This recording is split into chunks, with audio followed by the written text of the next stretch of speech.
Selamat siang Indonesia, Anda menyaksikan seputar Bali terkini pukul 11 WITA. Pemirsa, sederhana, dekat dengan masyarakat, dan mampu membuat program realistis merupakan beberapa kriteria pemimpin dambaan masyarakat. Untuk itu, selama kampanye Pilkada di Bali, banyak pihak berharap pasangan calon menyampaikan rencana program realistis dan tidak mengumbar janji manis yang berlebihan.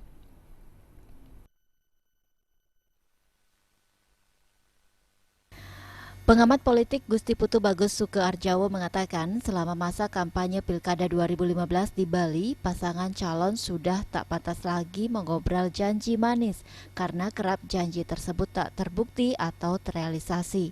Dekan Visip Unut ini menegaskan mengumbar janji yang bombastis sudah tidak dipercaya lagi oleh masyarakat. Untuk itu, pola kampanye terbaik yang perlu diterapkan paslon adalah menyampaikan terobosan program untuk memaksimalkan potensi suatu wilayah.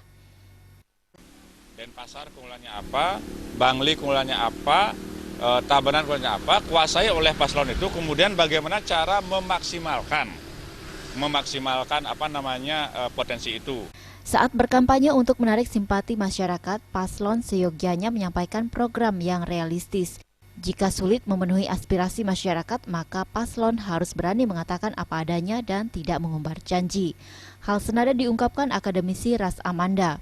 Dalam mencari dukungan, paslon harus mampu menempatkan posisinya secara elegan dan tidak menjelek-jelekkan pasangan lain. Sebab masyarakat kini sudah cerdas dalam menentukan pilihan pemimpin ke depan. Dia janji-janjinya juga jangan terlalu muluk-muluk, jangan terlalu muluk-muluk, dan masyarakat tahu kok nggak mungkin 5 tahun bisa menyelesaikan hal tersebut. Berilah hal-hal janji-janji yang lebih real seperti itu.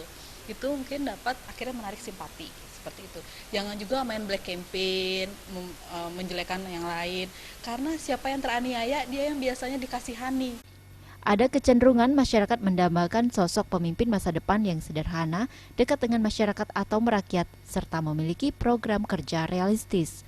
Perawidya dan Joka, Bali TV. Pemirsa, demikian seputar Bali terkini kali ini. Terima kasih atas perhatian Anda dan selamat siang.